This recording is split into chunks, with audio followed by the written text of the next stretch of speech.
আসসালামু আলাইকুম। জাতীয় বিশ্ববিদ্যালয়ের সকল শিক্ষার্থীদের আন্তরিকভাবে অভিনন্দন ও শুভেচ্ছা। প্রিয় বন্ধুগণ, আজকে আমরা আলোচনা করব জাতীয় বিশ্ববিদ্যালয়ের একটি নন মেজর সাবজেক্ট অনার্স দ্বিতীয় বর্ষ। বিষয় হচ্ছে রাজনৈতিক সংগঠন এবং যুক্তরাজ্য মার্কিন যুক্তরাষ্ট্রের রাজনৈতিক ব্যবস্থা।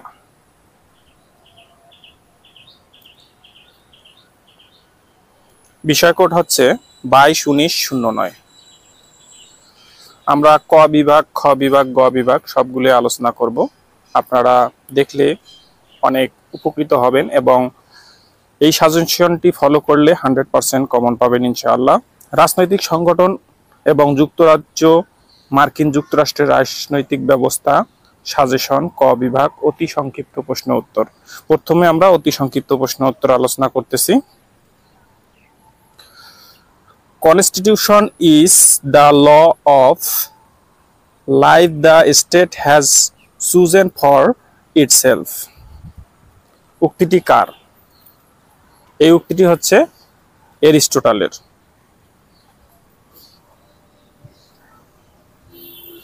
সংবিধানের তিনটি উৎসের নাম লেখো। সংবিধানের তিনটি উৎসের নাম হলো, এক নম্বরে হচ্ছে প্রথা সনদ, প্রচলিত রীতিনীতি, 3 নম্বর হচ্ছে বিধিবদ্ধ আইন। ম্যাগনা কার্টা বা মহাসনদ স্বাক্ষরিত হয় কত সালে? ম্যাগনা কার্টা বা মহাসনদ স্বাক্ষরিত হয় 1215 সালে। মডার্ন কনস্টিটিউশন বইটি কার লেখা অথবা লেখককে? মডার্ন কনস্টিটিউশন বইটি লেখক হচ্ছে জর্জ ওয়ারথ।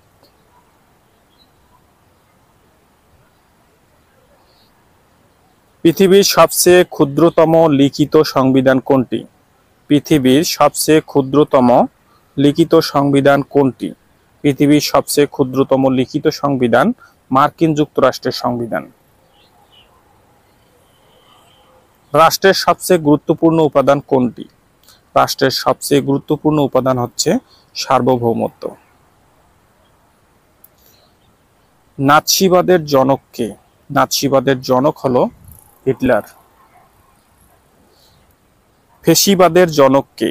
ফ্যাসিবাদের জনক হলো মুসোলিনি। ডিমোস শব্দটির অর্থ কি? ডিমোস শব্দটির অর্থ জনগণ।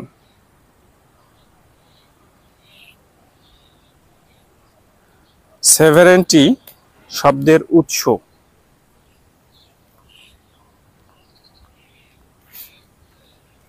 সেভারেন্টি শব্দের উৎস হচ্ছে সুফারেন্স। বানানগুলো আপনারা দেখে নেবেন, এই বানান অনুযায়ী লিখলে ভালো হবে। সরকারের অঙ্গসমূহ কি কি? সরকারের অঙ্গসমূহ হলো, 1 নম্বরে হচ্ছে আইন বিভাগ, 2 নম্বরে শাসন বিভাগ, 3 নম্বরে বিচার বিভাগ। জনমতের 3টি বাহনের নাম লেখো। জনমতের 3টি বাহনের নাম হলো সভা সমিতি, 2 নম্বর হচ্ছে সংবাদপত্র, 3 নম্বরে হচ্ছে রাজনৈতিক দল। আমাদের কোনো প্রশ্ন যদি উত্তর যদি ভুল থাকে অবশ্যই কমেন্ট বক্সে আমি পিন আকারে দিয়ে দেব সবার উপরে। আপনারা ভিডিওটি দেখার সময় অবশ্যই কমেন্ট বক্স চেক করবেন, যদি কোনো প্রশ্ন সংশোধন থাকে অবশ্যই সেখান থেকে সংশোধন করে নিতে পারবেন। Voice of the people is the voice of good. উক্তিটি কার? Voice of the people is the voice of good. উক্তিটি হচ্ছে রুশোর। ব্রিটিশ সংবিধানের 2টি বৈশিষ্ট্য লেখো। ব্রিটিশ সংবিধানের 2টি বৈশিষ্ট্য হলো, 1 নম্বরে হচ্ছে অলিখিত, 2 নম্বরে হচ্ছে সুপরিবর্তনীয়। ব্রিটেনের সর্বোচ্চ আদালতের নাম কি? ব্রিটেনের সর্বোচ্চ আদালতের নাম হচ্ছে লর্ড সভা। ম্যাগনা কার্টা কি? ম্যাগনা কার্টা হলো ব্রিটিশ গণতন্ত্র ও ব্যক্তি স্বাধীনতার ভিত্তি। কখন ব্রিটিশ পার্লামেন্ট অধিকারের বিল প্রণীত হয়? 1689 সালে পার্লামেন্ট অধিকার বিল প্রণীত হয়। ব্রিটেনের সর্বোচ্চ আদালতের নাম কি? ব্রিটেনের সর্বোচ্চ আদালতের নাম লর্ড সভার প্রিভি কাউন্সিলর অথবা কাউন্সিল, লর্ড সভার প্রিভি কাউন্সিল। ব্রিটেনের বর্তমান প্রধানমন্ত্রীর নাম কি? ব্রিটেনের বর্তমান প্রধানমন্ত্রীর নাম থেরেসা মে। ব্রিটিশ আইনসভা কয় কক্ষ বিশিষ্ট? ব্রিটিশ আইনসভা 2 কক্ষ বিশিষ্ট। লর্ড সভায় সভাপতিত্ব করেন কে? লর্ড সভায় সভাপতিত্ব করেন লর্ড চ্যান্সেলর। কত খ্রিস্টাব্দে মার্কিন সংবিধান রচিত ও গৃহীত হয়? 1887 খ্রিস্টাব্দে মার্কিন সংবিধান রচিত ও গৃহীত হয়। মার্কিন যুক্তরাষ্ট্রের অঙ্গরাষ্ট্র কয়টি? মার্কিন যুক্তরাষ্ট্রের অঙ্গরাষ্ট্র 50টি। মার্কিন রাষ্ট্রপতি কিভাবে নির্বাচিত হন? মার্কিন রাষ্ট্রপতি জনগণের প্রত্যক্ষ ভোটে নির্বাচিত, এর সদস্যদের ভোটে পরোক্ষভাবে মার্কিন রাষ্ট্রপতি নির্বাচিত হন। মার্কিন যুক্তরাষ্ট্রের বর্তমান রাষ্ট্রপতির নাম কি? মার্কিন যুক্তরাষ্ট্রের বর্তমান রাষ্ট্রপতির নাম হলো ডোনাল্ড ট্রাম্প। এখানে বর্তমান হবে না, এখানে বর্তমান হবে, আপনারা এটা কারেকশন করে নেবেন। মার্কিন যুক্তরাষ্ট্রের বর্তমান রাষ্ট্রপতি হচ্ছে ডোনাল্ড ট্রাম্প। ভোট কি না ভেটো কি? ভোট আলাদা জিনিস, ভেটো আলাদা জিনিস, দুঃখিত। ভেটো কি? ভেটো অর্থ হলো আমি ইহা মানি না বা মানি না। অর্থাৎ ভেটো হলো আইনসভার কোনো বিল বা প্রস্তাবকে রহিত করার পদ্ধতি। কংগ্রেসের উচ্চকক্ষের নাম কি? কংগ্রেসের উচ্চকক্ষের নাম সিনেট। মার্কিন সিনেটের সদস্যরা কত বছরের জন্য নির্বাচিত হন? মার্কিন সিনেটের সদস্যরা 6 বছরের জন্য নির্বাচিত হন। মার্কিন যুক্তরাষ্ট্রের বর্তমান ক্ষমতাসীন রাজনৈতিক দলের নাম কি? মার্কিন যুক্তরাষ্ট্রের বর্তমান ক্ষমতাসীন রাজনৈতিক দলের নাম রিপাবলিকান পার্টি। মার্কিন সংবিধানের ব্যাখ্যাকর্তা ও অভিভাবক কে? মার্কিন সংবিধানের ব্যাখ্যাকর্তা ও অভিভাবক হলো মার্কিন সুপ্রিম কোর্ট।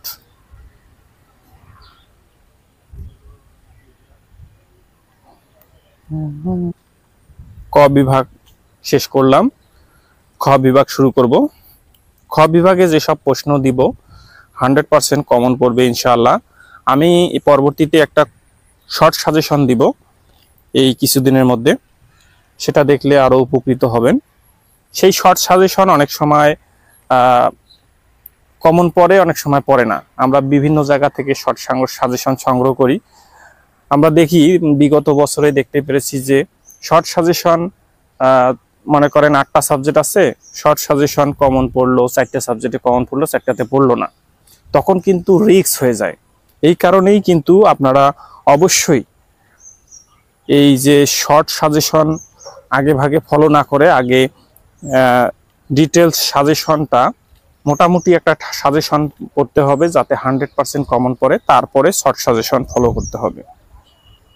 তাহলে শুরু করি। আমি যে সাজেশনগুলো দিচ্ছি এগুলো 100% কমন পড়বে ইনশাআল্লাহ। 1 নম্বরে হচ্ছে সংবিধানের সংজ্ঞা দাও। 2 নম্বরে হচ্ছে সংবিধান কি, সাংবিধানিক সরকার কি। 3 নম্বর হচ্ছে এরিস্টটল কিভাবে সরকারের শ্রেণী বিভাগ করেছেন। 4 নম্বর হচ্ছে নিয়মতান্ত্রিক রাজতন্ত্র বলতে কি বোঝো। 5 নম্বর হচ্ছে গণতন্ত্রের সফলতার শর্তাবলী কি কি সংক্ষেপে লেখো। 6 নম্বর হচ্ছে গণতন্ত্র ও একনায়কতন্ত্রের মধ্যে পার্থক্য আলোচনা করো। 7 নম্বর হচ্ছে ক্ষমতার পূর্ণ স্বতন্ত্রীকরণ সম্ভব নয়, বাঞ্ছনীয় নয়, ব্যাখ্যা করো। 8 নম্বর হচ্ছে নির্বাচক মণ্ডলী কি। নির্বাচক মণ্ডলী কি। 9 নাম্বার হচ্ছে বিচার বিভাগীয় স্বাধীনতা বলতে কি বোঝো?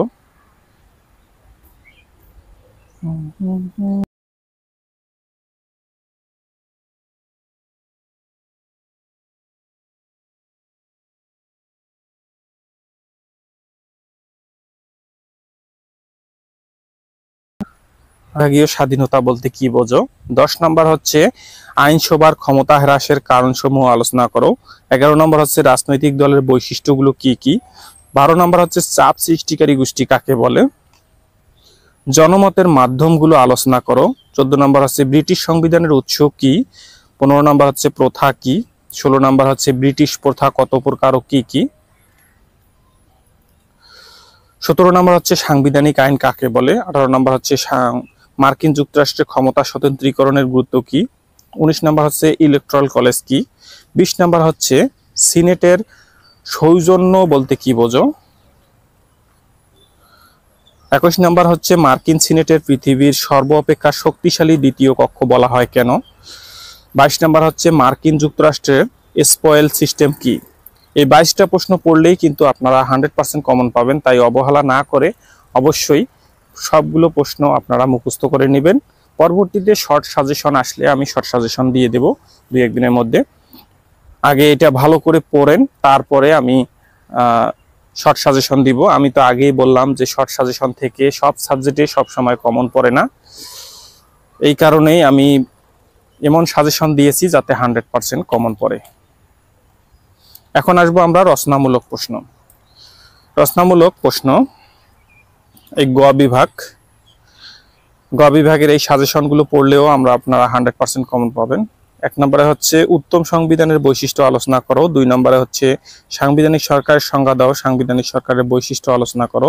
3 নম্বরে হচ্ছে মন্ত্রী পরিষদ শাসিত সরকার কাকে বলে, এই সরকারের দোষ গুণগুলো আলোচনা করো। 4 নম্বর হচ্ছে যুক্তরাষ্ট্রীয় সরকার গঠনের পূর্ব শর্ত আলোচনা করো। 5 নম্বর হচ্ছে ক্ষমতা স্বতন্ত্রীকরণ সম্ভব নয়, বাঞ্ছনীয় নয়, ব্যাখ্যা করো। এটা কিন্তু সংক্ষিপ্ত আকারেও দেওয়া আছে, রচনামূলক আকারে যে কোনো একটা পড়লেই হবে। রচনামূলক ভাবে পড়লে আপনারা সংক্ষিপ্ত তো কাজে লাগবে।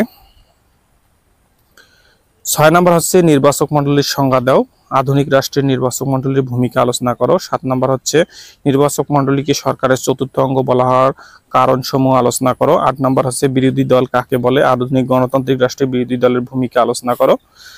9 নম্বর হচ্ছে ব্রিটিশ সংবিধানের উৎস আলোচনা করো। 10 নম্বর হচ্ছে প্রথা বলতে কি বোঝো, ব্রিটেনের রাজনৈতিক ব্যবস্থার প্রথা কেন মান্য করা হয়। 11 নম্বর হচ্ছে ব্রিটিশ প্রধানমন্ত্রীর ক্ষমতা ও কার্যাবলী আলোচনা করো। 12 নম্বর হচ্ছে কমন্স সভার গঠন, ক্ষমতা ও কার্যাবলী আলোচনা করো।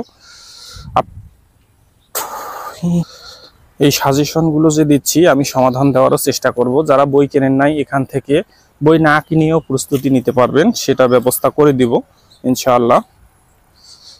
13 নম্বর প্রশ্ন হচ্ছে ব্রিটেনের রাজতন্ত্র টিকে থাকার কারণসমূহ আলোচনা করো।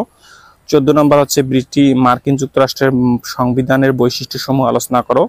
15 নম্বর হচ্ছে মার্কিন যুক্তরাষ্ট্রের নিয়ন্ত্রণ ও ভারসাম্য নীতি প্রয়োগের কার্যকারিতা বর্ণনা করো।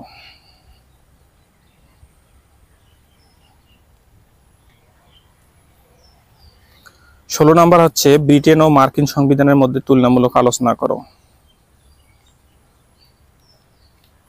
জাতীয় নেতা হিসাবে মার্কিন প্রেসিডেন্টের ভূমিকা লেখো। ব্রিটিশ প্রধানমন্ত্রী এবং মার্কিন যুক্তরাষ্ট্রের রাষ্ট্রপতির ক্ষমতা ও কার্যাবলী তুলনামূলকভাবে আলোচনা করো। 19 নম্বর হচ্ছে ব্রিটেনের কমন্স সভা ও যুক্তরাষ্ট্রের প্রতিনিধি পরিষদের মধ্যে তুলনামূলক আলোচনা করো। 20 নম্বর হচ্ছে সর্বশেষ প্রশ্ন হচ্ছে মার্কিন যুক্তরাষ্ট্রের বিচার বিভাগের প্রেক্ষাপট, বিচার বিভাগের স্বাধীনতা ব্যাখ্যা করো। বিচার বিভাগের প্রেক্ষাপটে বিচার বিভাগের স্বাধীনতা ব্যাখ্যা করো অথবা আলোচনা করো। তো যাই হোক, আপনারা এই 20টা প্রশ্ন ভালোভাবে পড়লে আপনাদের 100% কমন পড়বে। আমি খুব শীঘ্রই এই প্রশ্নগুলোর সমাধান দেওয়ার চেষ্টা করব ইনশাআল্লাহ। ভালো থাকবেন, সুস্থ থাকবেন, আল্লাহ হাফেজ।